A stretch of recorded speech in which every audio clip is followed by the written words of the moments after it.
Buenas tardes a todos los seguidores de este pequeño canal.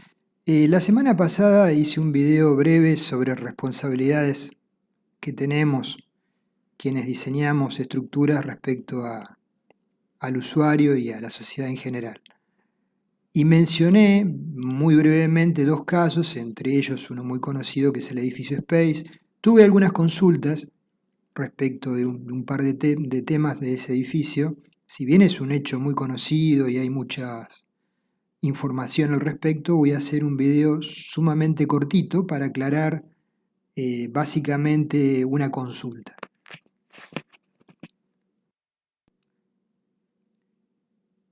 Este es el modelo estructural del edificio Space, que tenía una configuración muy particular, curva, constituida por 6 módulos.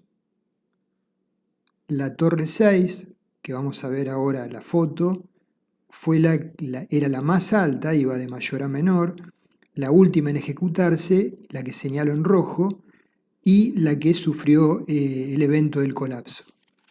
Posteriormente a esto, analizando las restantes torres, los 5 módulos restantes, se decidió demolerlos en su totalidad.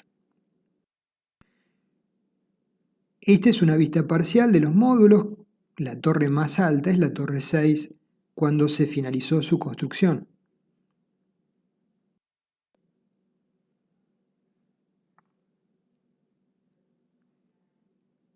Esta es una vista del colapso de la torre 6 cuando, luego de detectarse una serie de patologías diversas, falló por compresión una de las columnas de un nivel intermedio, la denominada S3, ya veremos, y en el proceso de reparación de la estructura, lamentablemente colapsó, falleciendo 12 operarios que estaban trabajando en el mismo en el año 2013.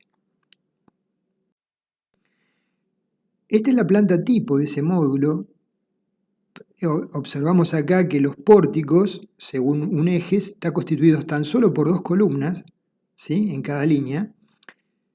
Las vigas son sorprendentemente esbeltas, de 40 de ancho por 30 de altura, con una luz de 7 metros, y en la dirección normal, una de las vigas es centrada con las columnas que tienen una planta alargada tipo tabique, y la viga B1, pero es también muy esbelta, de 40 por 30, con 8 metros 30 de luz, y la viga B2, que es algo menos esbelta, se aplica la carga en forma excéntrica con respecto al eje de la columna, claramente excéntrica, y luego tiene un voladizo que se observa de mayor espesor.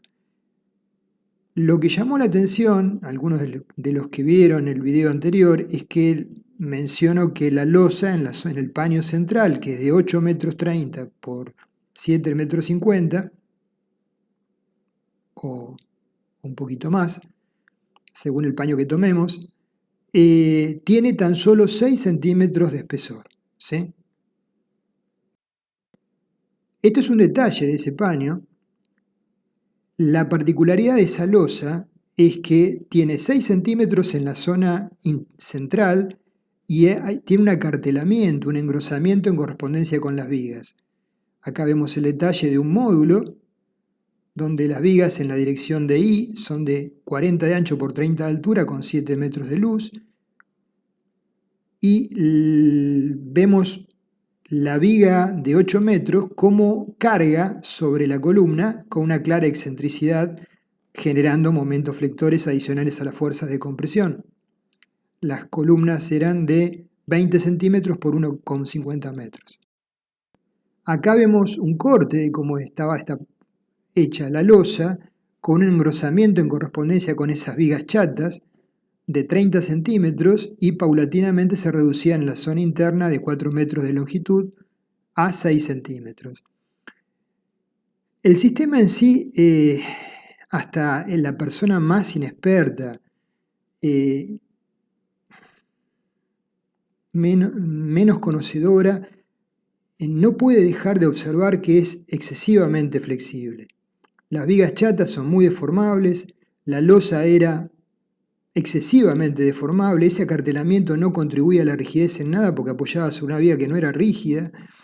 Entonces, por las dimensiones, paño de losa, ¿sí? Y rigidez de las vigas de apoyo, era de prever que las deformaciones en la losa o en el sistema integrado iban a ser muy superiores a las que cualquier código o reglamento pudiera establecer.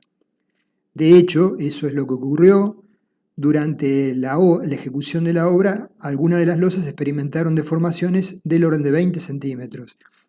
La solución que encontraron es una solución pésima, que muchas veces se aplica, que es tratar de nivelar el piso con un relleno excesivo, naturalmente, lo cual genera más carga sobre la losa e incrementa las flechas. Esta es una falla, una vista de la falla de la columna que generó el inicio, el colapso de la estructura global en la zona del pequeño balcón. La estructura era tan deformable y la columna estaba diseñada erróneamente. Yo, cuando digo diseñada, quizás estoy siendo muy generoso. Me parece que no tenía proyecto, ¿sí?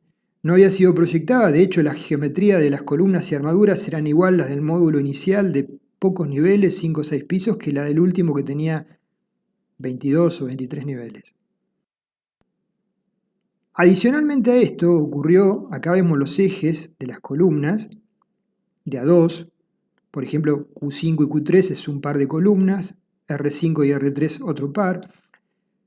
En las fundaciones, en los pozos de fundación que tenían un ensanchamiento en la base, hubo dificultades con el pozo de R3 y S5, R3 aparentemente se pudo confirmar, que generó asentamientos diferenciales de la columna R3 respecto de la S3, que se tradujeron en que la columna R3 se descargue y sobrecargue a la columna S3.